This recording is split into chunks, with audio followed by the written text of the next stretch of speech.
여러분, 요즘 이런 생각해 보신 적 있으세요? 예전에는 금방 올라가던 계단이 요즘은 두세 칸만 올라가도 숨이 차고 물건을 들 때마다 손에서 힘이 빠져 자꾸 놓치게 되고 심지어 평소에 잘 걷던 길에서도 발이 걸려 넘어질 뻔한 적이 잦아지신 건 아닌지요. 많은 분들이 이런 변화를 단순히 나이 들어서 그렇다고 여기십니다. 그런데 사실은요, 우리 몸속에서 근육이 조금씩 줄어드는 변화, 바로 근감소증이 진행되고 있는 걸 수도 있습니다. 근감소증이라는 말, 조금 생소할 수 있지만 아주 중요한 주제예요. 왜냐하면 단순히 팔 힘, 다리 힘만 약해지는 게 아니라 넘어지기 쉬워지고 회복이 더뎌지고 생활 전체가 불편해지기 때문이죠. 근감소증은 사실 40대부터 서서히 시작되고 60대 이후에는 눈에 띄게 빨라집니다. 그러니까 지금 들으시는 분들 대부분이 어느 정도는 이미 경험하고 계신 변화일지도 모릅니다. 그렇다고 걱정부터 하실 필요는 없어요.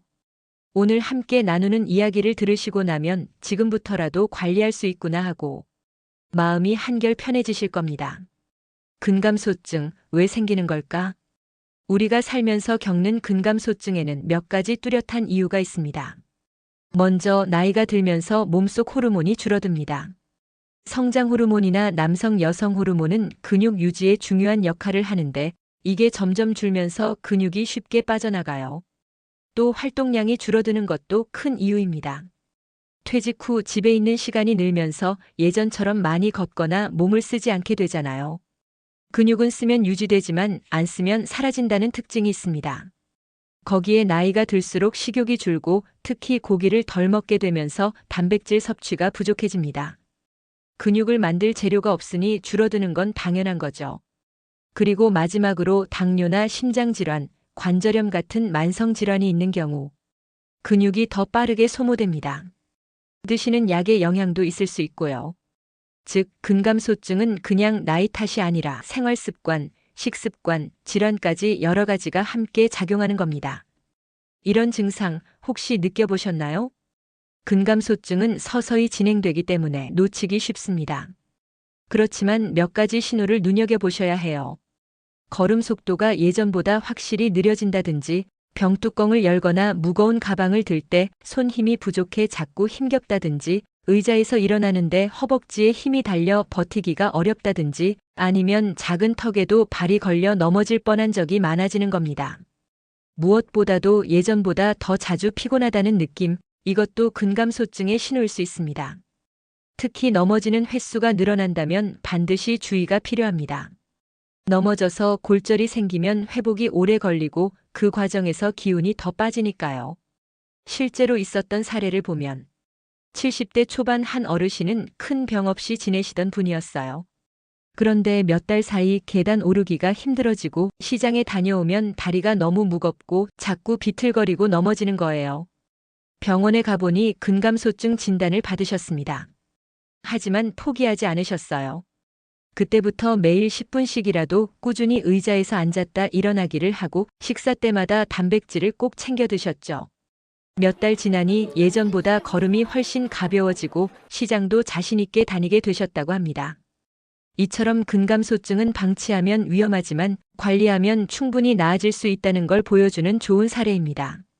이렇듯 근감소증을 막는 가장 큰 힘은 바로 운동입니다. 근육은 쓰면 유지되고 안 쓰면 줄어든다는 원리를 꼭 기억하세요. 그런데 시니어분들이 운동을 하실 땐 주의해야 합니다. 너무 무거운 아령은 오히려 관절에 무리가 가니까 가벼운 아령이나 밴드부터 시작하는 게 좋아요. 운동할 때는 항상 자세를 바르게 유지해야 하고 조금이라도 통증이 느껴지면 무리하지 말고 바로 멈추셔야 합니다. 또 고혈압이나 심장질환 같은 질환이 있으시다면 꼭 의사와 상의한 뒤 시작하시는 게 안전합니다. 그럼 어떤 운동이 좋을까요? 우선 의자에 앉았다 일어나기를 하루에 10번씩 3번만 해도 큰 도움이 됩니다. 벽에 손을 대고 하는 팔굽혀펴기는 팔과 어깨 근육을 강화해주고 밴드를 이용한 팔 당기기 운동도 효과적입니다. 그리고 무엇보다 중요한 건 걷기예요. 하루 2~30분만 꾸준히 걸어도 근육과 심폐 기능을 지킬 수 있습니다. 처음부터 거창하게 하실 필요 없습니다. 의자에서 5번만 앉았다 일어나기도 좋은 시작이고 집 앞을 5분만 걸어도 충분히 의미가 있습니다. 중요한 건 꾸준히 매일 하는 겁니다. 또 운동만큼 중요한 게 영양입니다. 근육은 단백질로 만들어지기 때문에 단백질이 부족하면 절대 유지할 수 없습니다. 체중 1kg당 1g의 단백질을 먹는 게 좋습니다. 60kg이라면 하루 60g 정도죠.